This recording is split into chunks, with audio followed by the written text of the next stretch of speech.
नुमिदांगने मिसना जोली अनीदो माना थोकपा फोन में तुना लेनरे मिसना ने हिपलगले जोली फमुंगदा ngaraga famle अनीदो चाकसु थोंग्रे ngली हाइदुना लेथोय जोली ngasai पिबागा थेंगनारुबदा लिरखिबा वारी मयामदुना हाइफम खंगदा मसादा लांगतकनबा अमा WakhaLda खंदुना लेरंबनी अदुबो मिसना हिपना जोलीदा ओनसलगा हाइरे नंग युमदे चटपैदुना कै नुमिदा चटके हाइबनो जोली ngaraga फोन मेटलंबदो नकलदा थमलगा मिसनादा हाइफेट येंगलगा खंगदे नोंग निनी सिददी खली अदो ngasai कै हाइनरगे वारी फजना सानरबा नट्रो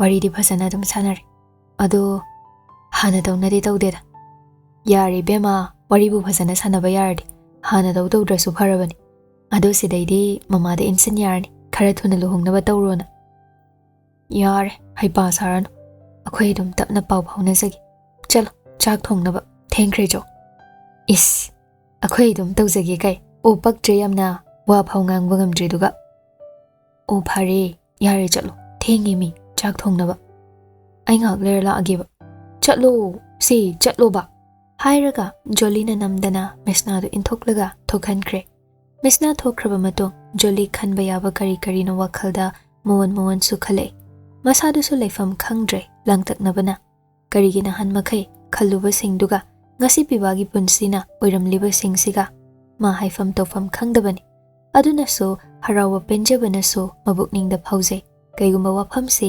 खंगलमद्रबदे नहान मखैगुम कैसु खंदा पंगलै लेथोकलमगदबनी अदुबु तुमिन लेशनबा ngamdre अमुकसु खल्ली WakhaLda कैगिनो नंगना नहान मखै नंगी कनासु लेतबा मगुम तुमिना नंगी मरुमदा नंगी अपोकपा बुलोत सिंदुना थमलिबा वाफम सिंगना खंगलमलबदे नंग ऐ अमदे नंगी पुनसिना सुमना लेरिसे लेरमखिगद्रा याम पंगे दाशना नंग याम पंगे नंग अदुमाइन सुम लेहनिंगदे ऐ नंग वारी साननी सुम खलमबदगी थमखिबा फोनदो फत लौखतले अदुगा नहान सेव तौसिनखिबा पिबागी नंबरदा कॉल तौगे चंगलोय अदुबु हेक्ता ngamde अमुक लेपि WakhaLda सुखली माना तौदौरिसि करिगिनो हाइना वाफमसे मिसनादा खंगहलगा खनगे खलसो मा खंगहनद्रे मरमदे पिबाना वाफमसे कनामतदा हाइदे खंगहनबा पामदे हाइना तुमिन लेरकपदुना मासु वाफमसे मिसनादा हाइदोक्तबनी अदुबु जोली फोनदो अमुक तौरुरसो करी खनखिगदगे हाइना खल्ले अदुबु जोली पिबागी अपोकपा लेना कनासु लेतबगुम मीगिदे सैदांगदुना लेबा मतौगुम WakhaLda चैना कया खांगदुना लेबा मतौ सिंगदुनासो मा नुंगाइरमदे अदुम ओइनमक मा तुमिन लेशनगे खल्लसो अदुमक ngamdre मरमदो असुक कुइबसी मपा मसक खांगदा पोकपा मचानी मथोंग मरम खांगदबा पुनसिनी हाइदुना मियामना मागी मथक्ता तौबिखिबा बदना मयाम सिंगदुना तुमिना खांगदुना लाखिबा पिबागी थमोइगी अवाबा मा सेंगना खंगी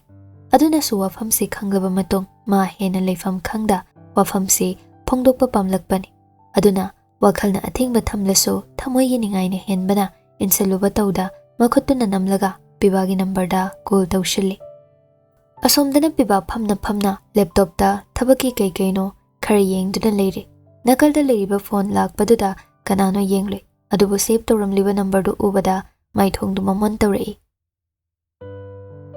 हेलो चाक चारबो चाद्रिदा नंगदि चारबो चाद्रि थबक चिनब्रा चिंदे किदौरगे जोली हंदक्ति वा अमा हौदोके हाइना तबलब कौरई दासना नहान मखै कौबा हैनद्रे हाइना कौखिद्रबा मिंग अमा थाजदा कौरकपदा पिबा नोक्लई हैनद्रे हाइरंबा वाहि अमा ngasi ताबसिदि ऑफिसदा कौबा मिंग कौनो हाइबदुदा मथौ मसक खंबा एम्प्लॉय हाइदो अदुनि मफम मतमगी मतुंग इन्ना ngamnaba thabak puba hidoni maram mokpagi salary hingatpa dar pamde salary ga kaigi dude nangna pamisina kaino khangde hairo adongai ko nang yumda leibaiduna kaino mit leige khaliba khangde ai yumda leiningde haima yumda leiningde na nang ada sum leibadi yaroidana nong nini sida hairamaga hujipau kyam haide hairo hayeng chet kya haibra kaino mit chet kya haibano ama hairo hoje Jolie handakti tuminle hekta khumlakte adubu ma PIBAda yam koiba matawdi utningdre aduna hanagum kaishu khanda masu PIBAda laknaboy oinaboy tawna luhangamdaida wadu tabada haunaruba tawde thamoi manungdagi insilakpa minok ama maithongda tapna phawre aduga laptop ta pukning changni yenglamba mityengduso mitfam honglei adudi aigya babungda luhongbasi khara thujinsina haitarine Jolie sungai haidokluraba waduda masu leithokpa yadrabanina khoiru minok tawna khangde yumda leyo haibanina ngamnaba kaino tawr hairaga yengba taridana adudi handakti Jolie do waridu kharana thairaga wamta haige hairo saugano nangna hainingbudo dum hayo nangdo adumain lehaningde harau harau sanaramba waridagi Jolie na hairakliba waduda karino khan PIBA pisum sukchile karibo pabungda wari sase nang adumain leiba ai pamde chamanadro ai babunga leirisidi manade pabungna nangbu khanbana ama aduga nangna pabungda khanbana ama maraksida leiriba khetnabasibu kaino chan pabungna aiba pokpani khangdrabaso apokko machadawna aibo asuk nungsina loinarisidi masina ipenthoe aina poklakpadagi ipa masak khangda ipagi minungshi phanglakta chawrpan adubu ngasidi aibu machani khangdrabaso lapna ipagi nungshiba minungsi khara phangjabase shimuk apenba nungaiba leite chan Jolie na khanjaba wakhalga PIBA na chamthokna leiba matawsida ma pukning penjadre aduna Jolie PIBA gi paukhumda apenba oidre mabu pokpa mapana manak nakna leiraso magi punsina mafam marang khangda asum loi khigadra khanbadaso Jolie mathwai waje adugi so mathakta miyamna mabu mapa masak khangdaba machani haina badnam tawikiba singduna ngasi PIBA gi wafam singse khanglakpada makhoigi mayam mamangda PIBA adugumba machanate magi sumapa lei haina thauna phana mayam mangda puthokduna chethaningbani adubu ngasi PIBA gi matawsida Jolie masa mathanta chakjare aduna dasna nang adumain som leiba yagadro nang ni imungduda haidokpa pamde haiduna nangbu pokpa leina lamlanba magum yumduda leibado aina nungairamgani khanra nangbu pokpa machani khangdrabaso nangbu nungshina tobi haiduna nangna penthoklibado yeng apokpa macha haibaga phana nungsirasu migi machaga khetnabadum leibani haujik nangbu apokpa machadawna nungsina tobi haiduna utliba nungshibaduga wafam pumba khanghalaba tungda pabungna nangonda ulakpa nungshibaga anidugi khetnabadu karino haiba nang matamduda khanglakani dasna nangmu nangta khal wahaidu tabada PIBA khangba ngamdraduna mamit chejet uishinki khazaidudaso pi marik ama sinthare maya jiksin khangi karigi asukuibasi mapa masak khangda wafam pumba lotsinduna thamlaklasho pukningda wakhalda mapagi manak nakna leiba phangjare khan mapagi mityeng makhada leirakpani aduga amana PIBA na Robert ki yumsida ahanba changlakhiba matamda lukhoi ubada mapukning khajik penjarakhibani adubu lukhoi gi nakalda ayingbi phamduna leirambadu ubada lukhoi gi maphamda leiramba mamagi jaga ado ayingbi na chauna kanduna leirambana PIBA wafamdugi matangda wahi ama phau kangthokpa ngamda tumin leishinkhibani madugi ona teinabada mabu pokpa mamagi minungshi mapung phana phanglaktabagi awatpa leihanda ayingbina apokpa mamadagi tadana nungshiba matau utuna tawbirakhiba singduna PIBA wafamsi ayingbigi mangda puthoktuna haiba ngamdabani aduna PIBA pukning nungshirakduna aishu khange chan nangna khalliba hainingliba singdu ai loina khan adubu aige bana macha aibu khangbidraso ainadi mabu thamoida latuna tham mana nakalamada thamlaga aibu pokpa imana macha aibu nongna thadoktuna chetkhrabaso macha makne khan aibu nungshiba matau tuna thawai hakchang yauna senabirakliba imagi mangda aigi oijaba kharagidama wafam pumba khangaluraga chamjaraba imagi thamoida lona chaina khangadaba matauda ai pamte chan ai imabu nungshi ai imabu yam nungshi hairaga PIBA khonjel thokna kaple Jolly PIBAna adumna tawraga kapakpaduda masu mapukning nungsirakduna mapi ira chelei. PIBAgi matauda Jolly haifam khangdre. Jolly PIBAna waba chakpa ma khangi. Adubu PIBAna leiriba punsi mahingse ma oihaningde. Aduna so wafam si haudoklubani. Adubu wafam pumba PIBAna chamthokna leiba matausida Jolly mathanta prok jagle. Aduna handakte khonjel haurapna haire. Phare. Nangna pabung imanuk sire haiduna tumin leibado. Ay yarage. Adubu mamangaidagi hauna nangi me certificate ashu nangi imagi sagaida haptuna lagle. Hojikti nangna nangi babungda wafam singse haiba ngamloidabanina yumduda nangna leiribasi seidanglaga leibani. Aduna nang ay luhonggadawribasisu nangi imagi sagaida ming songadawribra. Matam kuina waraugnaruraga WakhaL khantharakduna pau phaunarakpasida hairakliba Jollygi wasingdo mas hauningabasu pathaduna khanglakpani. Aduba akonbagi wahaiduda PIBA khangba ngamdraduna asawa khajik kare. Khanthada masu khonjel hauna ipagi oigera imagi oigera aina pambada tawgani hairaga asawbaduna fug haugallaklaga mamai leithorakpani. Adubu thongjildagi Robertna PIBAda mitkupta yengduna tapli changlakpadu ubada PIBA makha taba nangda maya karap chap lepi. Robert PIBAda langtaknaba mityengna khonjel tanik hanglei. Kaino hainarise. Robertna hairakliba wado phondagi Jollyna taramal. PIBAna tumin leikibaduda kaurei. Dasna. Robert leirambadu ubada mangduna leiramba PIBA kaurakliba khonjelduda WakhaL khajiklai. Asawba karamba pumba Robert ubadagi maya cheksenduna khangi.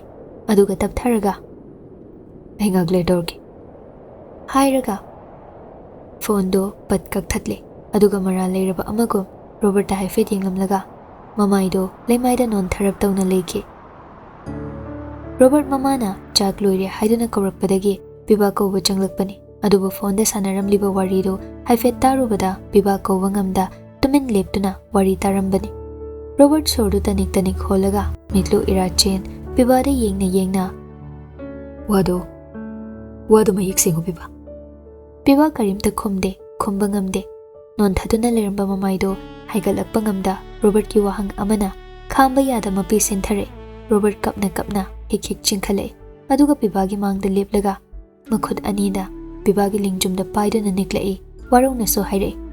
Kaigino ha sukui base nangna karimta haidriba imaga pabungada nangi kari pendaba leibanano nangna aduku ana leiriba hayo nangna khalise kainoba. Robert ki wahangda PIBA hena kaplei. Kapna Robert ta tapna yengkhalei.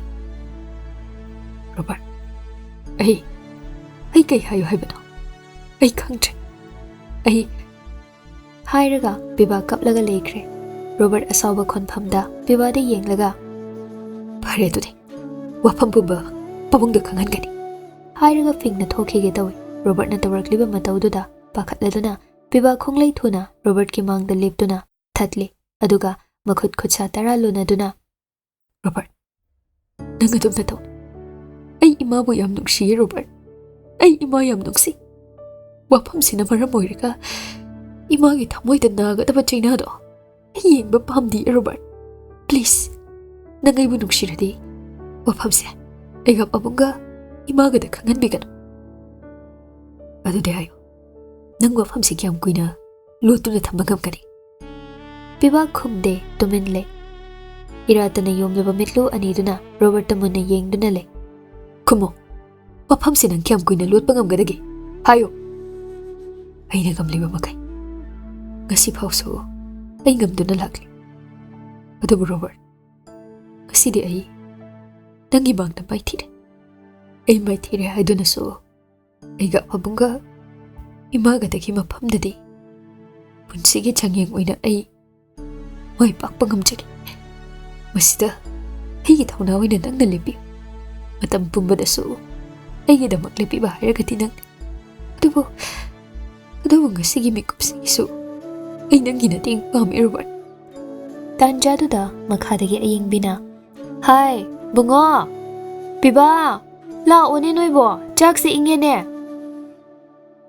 tung ona liplamba PIBA mamagi khonjal tabada fat leithore. Robert ta taru taru yengle. Robert sungai PIBA da marau leini yenglamlaga. Imana kore. Kumo. Wahai khara sikha khairamlaga Robert kadagi thokre. PIBA khazai da pakliba pising du taithoklaga. Masado chaning taba sor ama hondoktuna panthada masu kadagi thore. Kitchen yoraga mapa macha mari do chak chaba hokre. Robert PIBA ani do wam phau hainade. Tumin leine nahan makhaidi angang macha amagum machin manausi launabaga khatnabaga nok tuna leibani. Adubu ngasidi tumin mana thokpa chak chanaraga le. Robert na Baba tumin chak chanaramba ahumdo Robert ta loina yengle. Mataududa PIBA di chak charamba leplaga holliba mihuldo khongjal yanglei. Robert na lukhoida kauribase kari hairakadagi khanbada masado humang kangkhale. Kaidore Robert tumin lei PIBA da haifet yenglei aduga tapna aisida sum leithokpase pamdre thabak thadokpase kuire mingonda sum sinaba haiduso kanana khangba sum Robert ki wa ngairamba PIBA chonglamliba mihuldo khara tapthare adubu hairakliba wadusu karino haina khalle. Hoine nangna ada jange thabak yengsinge haibadudi yam phai adubu nangi maruki luhongbasu langli masi loiraga jangodana ayengdi nang pabung diben sulakani numit lepna bagi kuthi yengusena haina kibani waduda Robert PIBA ani ru yengnare. Hoi baba yengagi hairamlaga hogatuna thokre. Lukhoi PIBA da onsele.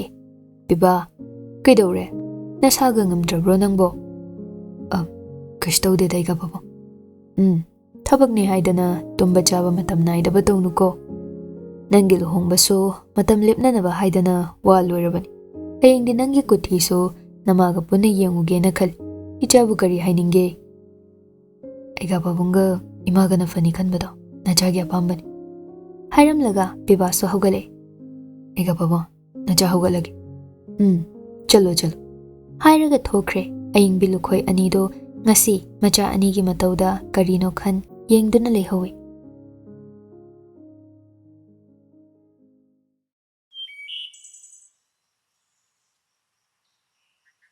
Mathangi numitni ayukto leiriba singdo nganna dum hogatnaduna mana tawgadaba mathau tawne.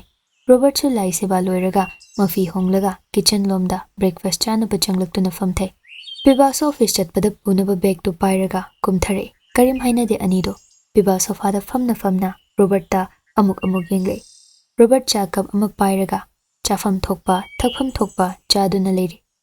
Haizabagi wani Robert ki pukning da kaishu khandraso PIBA da mana utliba matau shingdo PIBA thamoi da nungai jaramde. Karamna di nungai gani. Mabu pokpa mapagi yumda leijai lukhoi du magi sumapani haibatani. Mapan thokna lukhoi na machani khangba nattabana PIBA yumdu da leiribado lamlanba amagum hausikta da ikaiba phawre. Aduna Robert ki nakta kuina leiba ngamdraduna tapna hogale. Nangbu thabak chatkadoi natro. Chatoi nema. Phare imana chak loirabani. Nang tawgadaba singdo loisinjarur irumai thajawrojo. PIBA hoi haibagum makoktamak nomlamlaga moli magi kada kakre. Robert ngasi PIBA gi mataudo PIBA na kari khale kari phawramgani haiba ma khangi. Adubu maso utlibani. Mama mapana asuk thajana mabu nungshina lacharaklaga magi apokpa mapada phau mabu machani haina uthokpa ngamjadabasida Robert su karamnano haina mapukningda mawon khallibani. PIBA Robert ki mayambani lukhoi gi machani haibasi khaktani khangba.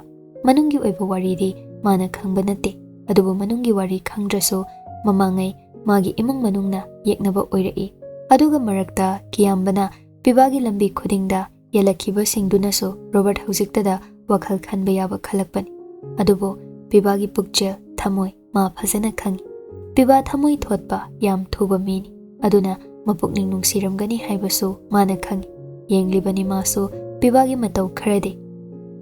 Asumna matam khara hokre. Office chatpagi matam yorakpaduda PIBA chak chaba loiraga chatnaba haiduna kadagi gari solo changlakpani. Adubu thongshindagi Robert fat thoklaaga sodu fat langsile. PIBA khangboi kaiboi pakhatna sodu woi. Aduga mana pugadaba bag tuga amuk fat langsile. Robert makhongna makaran chanduna thongsilda ngaraga lepai.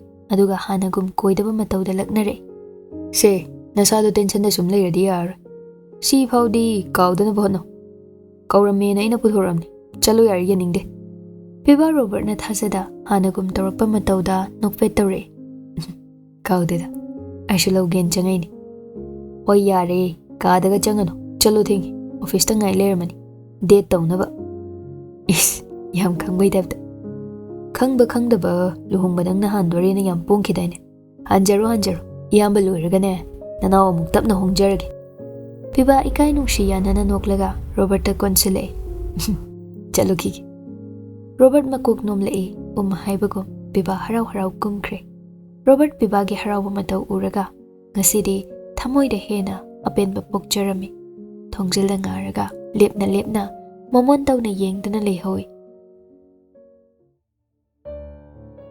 ꯑꯣꯐꯤꯁꯇꯅꯦ ꯄꯤꯕꯥ office ꯃꯅꯨꯡ ꯆꯪꯉꯛꯄꯗꯣ ꯖꯣꯂꯤ ꯃꯁꯥꯒꯤ ꯃꯐꯝꯗ ꯂꯩꯕ ꯎꯔꯝꯗꯦ ꯑꯗꯨꯕꯨ ꯃꯥ ꯂꯥꯛꯂꯦ ꯍꯥꯏꯕꯗꯤ ꯈꯪꯏ ꯇꯦꯕꯜ ꯃꯊꯛꯇꯨꯗ ꯖꯣꯂꯤꯒꯤ ꯕꯦꯒ ꯃꯆꯥ ꯑꯃ ꯂꯩꯔꯤꯕꯗꯨ ꯑꯣꯏ ꯅꯣꯛꯐꯦꯠ ꯇꯧꯖꯩ ꯃꯥꯏꯊꯣꯡꯗꯁꯨ ꯍꯥꯏꯐꯦꯠ ꯌꯦꯡꯂꯝꯃꯤ ꯀꯔꯣꯝ ꯆꯠꯈꯤꯕꯅꯣ ꯍꯥꯏꯅ ꯀꯨꯏꯅ ꯂꯩꯔꯝꯗ꯭ꯔꯦ ꯃꯥꯒꯤ ꯀꯦꯕꯤꯟ ꯂꯣꯝꯗ ꯆꯨꯝꯗ꯭ꯔꯤꯡ ꯆꯪꯂꯛꯏ ꯄꯤꯕꯥ ꯊꯣꯡꯗꯒꯤ ꯍꯦꯛ ꯂꯥꯟꯁꯤꯜꯂꯛꯄꯒ ꯈꯣꯡꯀꯥꯞ ꯑꯃꯅꯤ ꯊꯥꯡꯖꯤꯜꯂꯛꯄꯒ ꯄꯤꯕꯥꯒꯤ ꯈꯨꯗꯥꯡ ꯇꯥꯞ ꯄꯥꯏꯔꯒ ꯆꯤꯡꯈꯤ ꯑꯗꯨꯒ ꯊꯣꯡꯗꯨ ꯐꯠ ꯂꯣꯟꯁꯤꯟꯈꯤ ꯄꯤꯕꯥ ꯃꯥꯒꯤ ꯀꯥꯗꯨꯗ ꯃꯤ ꯂꯩꯔꯝꯒꯅꯤ ꯑꯗꯨꯝꯅ ꯇꯧꯔꯛꯀꯅꯤ ꯈꯪꯗꯕꯅ ꯃꯁꯥꯗꯣ ꯈꯖꯤꯛ ꯐꯤꯡꯅ ꯆꯪꯁꯤꯜꯂꯤ ꯑꯗꯨꯒ ꯃꯃꯥꯏ ꯂꯩꯊꯣꯛꯇꯨꯅ ꯌꯦꯡꯂꯛꯄꯗ ꯂꯩꯔꯝꯂꯤꯕꯗꯨ ꯎꯕꯗ ꯆꯤꯟꯕꯥꯜꯗ ꯃꯣꯃꯣꯟꯅꯣ ꯄꯤꯁꯨꯝ ꯁꯨꯛꯂꯛꯏ ꯑꯗꯨꯒ ꯄꯥꯏꯔꯤꯕ ꯕꯦꯒꯇꯣ ꯇꯦꯕꯜꯗ ꯊꯝꯂꯒ ꯃꯈꯨꯠ ꯑꯅꯤꯗꯣ ꯃꯥꯡꯗ ꯄꯨꯟꯅꯗꯨꯅ ꯌꯦꯡꯂꯛꯏ ꯅꯨꯄꯤꯗꯨꯁꯨ ꯉꯥꯏ ꯊꯣꯡ ꯍꯦꯛ ꯂꯣꯟꯁꯤꯟꯕꯒ ꯃꯃꯥꯏ ꯂꯩꯊꯣꯔꯛꯏ ꯃꯈꯨꯠ ꯑꯅꯤꯗꯣ ꯇꯨꯡꯂꯣꯝꯗ ꯄꯨꯟꯗꯨꯅ ꯂꯦꯞꯂꯒ ꯏꯁꯧ ꯃꯆꯥ ꯑꯃꯒꯁꯨ ꯇꯧꯁꯤꯜꯂꯛꯏ ꯀꯩꯒꯤꯅꯣ ꯑꯣꯐꯤꯁ ꯊꯦꯡꯉꯤꯁꯦ ꯄꯤꯕꯥ ꯈꯨꯝꯗꯦ ꯃꯣꯃꯣꯟ ꯅꯣꯛꯅ ꯑꯗꯨꯝ ꯌꯦꯡꯉꯤ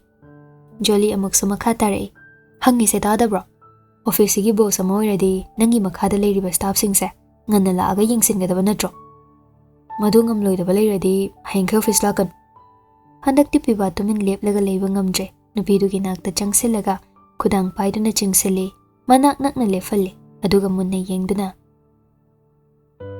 ꯍꯌꯦꯡꯗꯒꯤ ꯁꯣꯏꯗꯅꯕ ꯍꯣꯠꯅꯖꯔꯒꯦ ꯃꯦꯗꯥꯝ ꯑꯩ ꯁꯣꯏꯈ꯭ꯔꯦ ꯁꯣꯔꯤ ꯖꯣꯂꯤ ꯇꯧꯔꯤꯕꯗꯣ ꯃꯥ ꯅꯣꯛꯅꯤꯡꯂꯕꯅꯤ ꯑꯗꯨꯕꯨ ꯅꯣꯛꯅꯤꯡꯕꯗꯣ ꯃꯆꯤꯟꯕꯥꯜ ꯍꯥꯏꯐꯦꯠ ꯁꯦꯝꯂꯒ ꯈꯥꯡꯉꯤ ꯑꯗꯨꯒ ꯄꯩꯔꯞ ꯌꯦꯡꯉꯛꯑꯒ ꯉꯁꯤ ꯑꯣꯐꯤꯁ ꯊꯦꯡꯅ ꯌꯧꯔꯛꯄꯒꯤ ꯄꯅꯤꯁꯃꯦꯟ ꯑꯃ ꯄꯤꯕ ꯇꯥꯕꯅꯤ ꯄꯤꯕꯥ ꯅꯣꯟꯊꯔꯞ ꯇꯧꯅ ꯖꯣꯂꯤꯗ ꯌꯦꯡꯂꯛꯏ ꯑꯗꯨꯒ ꯅꯣꯛꯃꯤ ꯄꯤꯁꯨꯝꯗꯣ ꯑꯗꯨꯃꯛ ꯁꯨꯛꯂꯒ ꯃꯦꯗꯥꯝꯅ ꯄꯤꯗꯣꯏ ꯗꯟꯗꯤꯁꯦ ꯀꯩꯅꯣ ꯌꯥꯝ ꯋꯥꯒꯗꯕ ꯑꯣꯏꯔꯗꯤ ꯍꯥꯏꯔꯛꯀꯅꯨ ꯑꯩ ꯏꯁꯥ ꯌꯥꯝ ꯁꯣꯜꯂꯦꯕ ꯈꯪꯗꯦ ꯗꯟꯗꯤ ꯄꯤꯕꯕꯨ ꯋꯥꯕ ꯋꯥꯗꯕ ꯉꯝꯕ ꯉꯝꯗꯕ ꯈꯥꯏꯗꯣꯛꯅꯕ꯭ꯔꯣ ꯉꯔꯥꯡꯁꯨ ꯉꯥꯏꯍꯥꯛ ꯂꯩꯔ ꯀꯣꯜ ꯇꯧꯔꯛꯀꯦ ꯍꯥꯏꯔꯝꯃ ꯇꯧꯔꯛꯇꯦ ꯑꯅꯤꯕꯨ ꯁꯨꯔꯦ ꯑꯗꯨꯅ ꯑꯩꯅ ꯄꯤꯅꯤꯡꯕ ꯄꯤꯅꯤ ꯍꯥꯏꯔꯣ ꯀꯩ ꯄꯅꯤꯁꯃꯦꯟꯅꯣ ꯏꯔꯥꯜ ꯂꯩꯔꯕꯅꯤꯅ ꯍꯔꯥꯎ ꯌꯥꯕ ꯇꯥꯕꯅꯤ ꯖꯣꯂꯤ ꯍꯟꯗꯛꯇꯤ ꯄꯤꯕꯥꯗ ꯅꯣꯛꯃꯤ ꯌꯦꯡꯈꯠꯂꯝꯃꯤ ꯑꯗꯨꯒ ꯑꯃꯨꯛ ꯂꯨꯛꯊꯔꯒ ꯅꯪ ꯂꯝ ꯌꯥꯝ ꯍꯦꯜꯂꯤ ꯑꯩꯒꯤ ꯋꯥꯁꯨ ꯇꯥꯕꯤꯗ꯭ꯔꯦ ꯑꯗꯨꯅ ꯑꯊꯨꯕꯗ ꯂꯨꯍꯣꯡꯗꯕ ꯌꯥꯗ꯭ꯔꯦ ꯋꯥꯗꯨ ꯇꯥꯕꯗ ꯄꯤꯕꯥ ꯖꯣꯂꯤꯗ ꯃꯨꯟꯅ ꯌꯦꯡꯂꯛꯏ ꯅꯣꯛꯃꯤ ꯇꯧꯕ ꯃꯥꯏꯊꯣꯡꯗꯨꯗꯤ ꯍꯣꯡꯗꯦ ꯑꯗꯨꯕꯨ ꯊꯥꯖꯗꯕ ꯃꯤꯠꯌꯦꯡ ꯑꯗꯨꯃꯒ ꯍꯥꯞꯆꯤꯜꯂꯛꯏ ꯍꯪꯂꯛꯏ ꯑꯃꯨꯛꯁꯨ ꯅꯪꯒꯤ ꯊꯃꯣꯏꯅꯕꯨ ꯌꯥꯅꯤꯡꯉꯕ꯭ꯔꯣ ꯍꯥꯏꯈꯩ ꯍꯥꯏꯗꯣꯛꯂꯨꯔꯒ ꯑꯃꯨꯛ ꯄꯤꯕꯥꯅ ꯌꯦꯡꯂꯛꯄ ꯃꯤꯠꯌꯦꯡ ꯍꯪꯂꯛꯄ ꯋꯥꯗꯨꯗ ꯏꯀꯥꯏ ꯅꯨꯡꯁꯤ ꯌꯥꯅꯈ꯭ꯔꯦ ꯍꯪꯒꯠꯅ ꯌꯦꯡꯕꯁꯨ ꯉꯝꯗ ꯂꯨꯛꯊꯗꯨꯅ ꯈꯪꯗꯦ ꯍꯥꯏꯔꯒ ꯖꯣꯂꯤꯗꯣ ꯄꯤꯕꯥꯗ ꯈꯖꯤꯛ ꯏꯜꯂꯝꯃꯒ ꯐꯠ ꯊꯣꯛꯈꯤꯒꯦ ꯇꯧꯏ ꯊꯣꯡꯖꯤꯟꯗ ꯑꯃꯨꯛ ꯂꯦꯞꯂꯒ ꯃꯁꯥꯗꯨ ꯈꯖꯤꯛ ꯑꯃꯨꯛ ꯁꯦꯝꯖꯤꯜꯂꯤ ꯑꯗꯨꯕꯨ ꯄꯟꯊꯗ꯭ꯔꯦ ꯖꯣꯂꯤ ꯄꯤꯕꯥꯗ ꯑꯃꯨꯛꯇꯪ ꯌꯦꯡꯂꯝꯂꯒ ꯊꯣꯛꯈ꯭ꯔꯦ ꯄꯤꯕꯥ ꯇꯦꯕꯜꯗ ꯃꯈꯨꯠꯅ ꯉꯥꯛꯂꯒ ꯊꯣꯛꯈꯤꯕ ꯖꯣꯂꯤꯗ ꯌꯦꯡꯗꯨꯅ ꯂꯩꯍꯧꯏ